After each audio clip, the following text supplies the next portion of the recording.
Ukraine ceasefire holds, but U.S. angry at Russia's lies.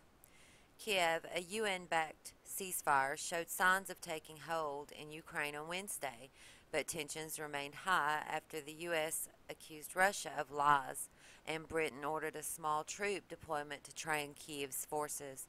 Russia, in turn, has warned it could within days cut off gas supplies to Ukraine and by extension to parts of the European Union.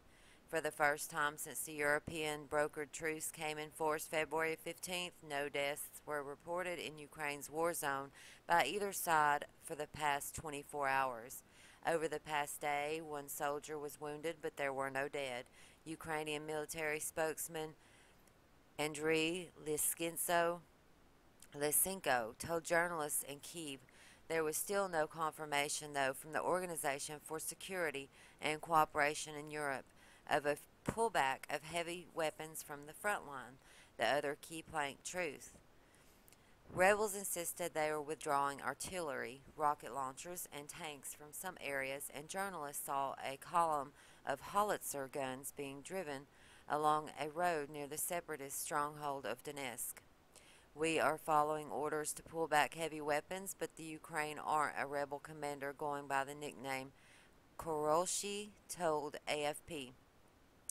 But the OSCE mission in Ukraine said in a statement the warring sides had not provided the information needed to determine what, if any, arms withdrawals had occurred. Exasperation with Russia. Kiev says it will not carry out an arms pullback until a full and comprehensive ceasefire is observed and has accused Russia of continuing to send military hardware in to bolster the rebels. The West has thrown its hopes of finding a negotiated solution to Ukraine's 10-month conflict fully behind the truce, which last week won unanimous backing from the UN Security Council. But continued breaches by rebel forces, especially their assault on Debaltseve, a strategic transport hub, and a buildup and attacks on Ukrainian army positions near the port of Mariupol have exasperated the EU and the U.S. U.S. Secretary of State John Kerry on Tuesday launched his most scathing accusation today over Russia's alleged involvement in the conflict.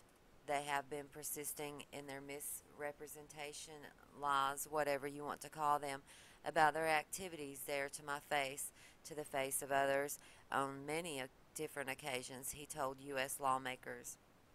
He said Russia was also engaging in the most overt and extensive propaganda exercise that I've ever seen since the height of the Cold War. Worst crisis since the Cold War. British Prime Minister David Cameron separately announced his country was sending up to 75 soldiers to Ukraine on a training mission, with some leaving for Kiev this week. He said they would not be sent to the conflict zone.